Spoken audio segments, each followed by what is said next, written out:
Good evening, Draftaholics, and welcome to Draft Punks. I'm Sam. And I'm Adrian, and this is your pre-release and draft guide to the glorious perfection of Phyrexia, All Will Be One. Let those bane-bound facilities part of dead God. I serve the mother of machines, and in her name I carve out their heresy. The oil is spreading, and Elesh Norn reigns supreme. The former denizens of Mirrodin have been transfigured into plague-infested rats, foul, twisted machines, and ungodly, macabre horrors. Instead of saving the day, the Planeswalkers have been fractured, with 5 falling to the Phyrexians and becoming twisted mockeries of their former selves. All around is darkness, despair, plague, and uncertainty. Welcome to New Phyrexia.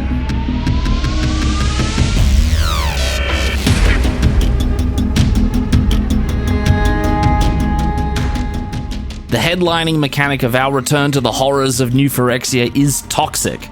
Toxic heralds the return of poison counters, but this is not like Infect as you know it. Whenever a player is dealt damage by a creature with Toxic N, that player also gets N poison counters, regardless of the creature's power. And as always, whenever a player reaches 10 poison counters, they lose the game. For example, a 2/2 creature with Toxic 1 will deal 2 regular damage to a defending player and also give them 1 poison counter. This means that unlike when drafting with Infect, you don't need to choose between poisoning your opponent out or killing them the boring way. Your opponent will have to worry about both at all times. In the past, getting your opponent to only 9 or fewer poison counters was more useless than having Phage in the command zone. But Mummy Norn has changed all that. Now, if your opponent reaches 3 poison counters, they become corrupted, which, just like in politics, enables a range of powerful, unfair abilities. This means that 1 and 2 drop creatures with Toxic are particularly threatening in this format, and will be key pieces in any deck looking to enable Corrupted. And what would Poison be without its old friend, Proliferate? Whenever you proliferate, you can choose any number of permanents or players with counters on them, and add another of each of those counters. This means you can tick up your opponent's poison counters without combat, add more loyalty counters to any of the set's 10 planeswalkers, or add another oil counter to any of your artifacts or creatures. Wait, oil counters? What are they? Probably nothing. The Phyrexian oil has spread so far that the Freedom Police will be delivering democracy to Elesh Norn any day now. Oil counters mark this vile spread, not with any particular ability of their own, but with something different on every card. They might be used to increase a creature's stats, be incrementally removed for value, or to charge up some big effect. Lastly, fans of original Mirrodin, take heart that your beloved plane is not completely destroyed. Small pockets of resistance remain, represented on equipment with for Mirrodin. No, Sam, you didn't say it right. What? You missed the exclamation mark.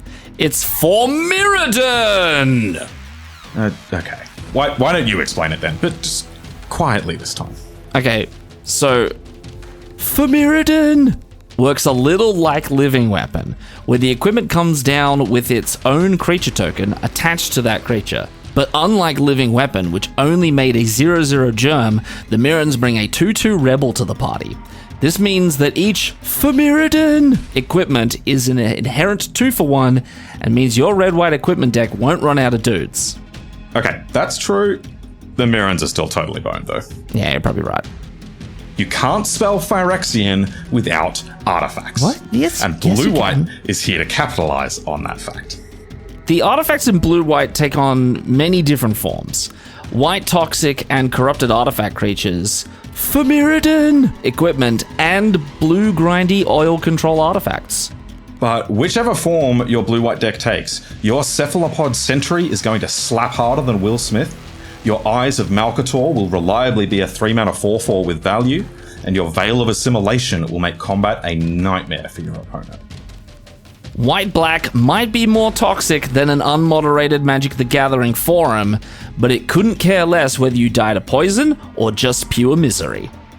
That's right, White-black invites you to take those bribes and embrace corruption wholeheartedly.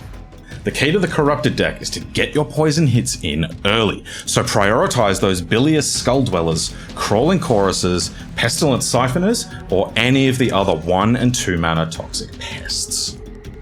Once you've got your opponent to 3 poison, Dying of the Plague is now the least of their worries. Vivisection Evangelist is now the world's sickest Ravenous Chupacabra, Incisor Glider is a 2-mana flying Glorious Anthem, and Anoint with Affliction is basically Swords to Plowshares. If you like obscure racist Australian puppets from the 80s, you'll love Green-White. It's toxic aggro. And check out this gold uncommon. Slaughter Singer might be the scariest 2-drop we've seen in a long time. A 2-drop with Toxic 2 that is also a lord for your other toxic creatures? While White-Green can clearly make excellent use of White's corrupted creatures, the goal here is clear. Get the opponent to 10 poison counters as quickly as possible. One really important thing to remember for toxic and corrupted decks is that your opponents are going to be incentivized to block much more often. And that means you are incentivized to play combat tricks to blow them out in combat. Now, thankfully, we get cards like Complete Devotion and Maze's Mantle, which even give you a bonus if targeting a toxic creature. If there's 2 things I love, it's removal and value. So how do we feel about a whopping 3 pieces of interaction with Proliferate? Well, feast your eyes on Drown in Ichor, Whisper of the Dross, and Mesmerizing Dose. And it gets better, with Experimental Augury and Vivisurgeon's Insight offering card selection and card draw while proliferating. So if you pick up cards like Glistener Seer or Tamiyo's Immobilizer that you can keep proliferating onto, you should maintain firm control of the game. You can then win via Poison with your unkillable Voidwing hybrid, Life Loss with Scheming Aspirant, or even Mill with Font of Progress. Or, here's the ultimate challenge, all 3 at the same time for the mythical triple kill. Triple kill. Blue-red plays similarly to blue-black with Proliferate and oil counters, but with a more spells matter aggro tempo feel.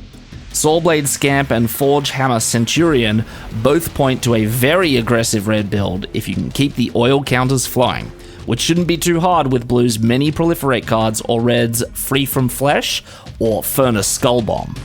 If you prefer playing a longer game, Blue-Red has that too, with the powerful Serum Core Chimera and Watchful Blister Zoa giving you some longer term value from your oil counters. So with blue, black uses Proliferate to control the game, and red to aggro the opponent out. So what about green? Well, let's be honest here, the main thing you want to do with Proliferate is poison your victims outright. Yeah, we thought so. Green offers some powerful toxic threats, particularly across the curve, including Branch Blight Stalker, Tyrannax Atrocity, and the nasty Venomous Brutalizer. Blue then gives you plenty of Proliferate options, including Tainted Observer, a toxic flyer that can get the poison party started itself, and then let you proliferate multiple times as the game goes on. Black-red, you guessed it, for the 30th year in a row, is a sacrifice deck. But on Phyrexia, you'll be using sacrifice synergies to power up oil counters on your artifacts and creatures. For example, if you pick up sacrifice outlets like Cutthroat Centurion or Shrapnel Slinger, you can enable the death triggers on cards like Vat of Rebirth, Charforger, or Churning Reservoir. These artifacts all point to a grindy, value-oriented build of black-red, but it certainly looks possible to go more aggro instead with cards like Forge Hammer Centurion. So keep an eye out for which build is available to you. We'd like to introduce you to someone. Viewers, meet Necrogen Rotpriest. Necrogen Rotpriest is a lord for poison that can also be a 1/5 Death Touch. Have you ever played against a 5 toughness Death Toucher? It'll make you want to proliferate your own poison counters just to end the pain. As you can probably tell, black-green is all about poisoning your opponent to death. In this archetype, you can play Toxic Aggro with Bilious Skulldweller, Blightbelly Rat, and Branch Blight Stalker, or you can play bigger mid-range with Sheoldred's Headcleaver, Nimrazor Paladin, or the massive Paladin of Predation. Red-green, according to Wizards, is mid-range oil counters. This is Wizards' R&D code for, we forgot to design an archetype for red-green again, sorry. But if you are of the Gruul persuasion, here's the plan. Get as many things with oil counters on them as possible into play.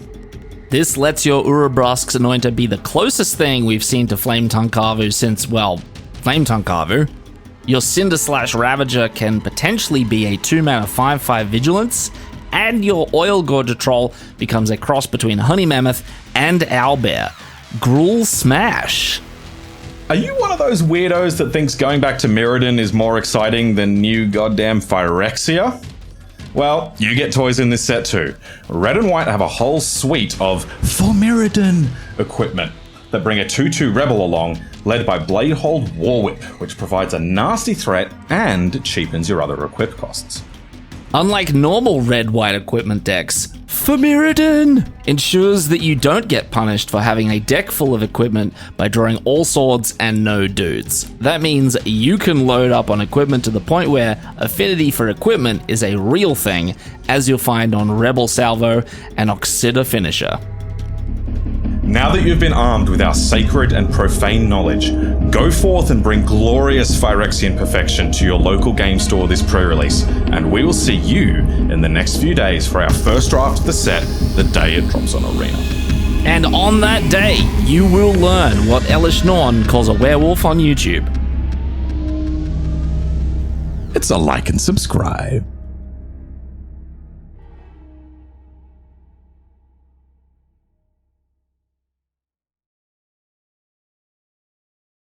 Now that you have been armed with our sacred and profane knowledge, go forth and bring glorious Phyrexian perfection to your local Gome store. Local Gome store? For Mirrodin.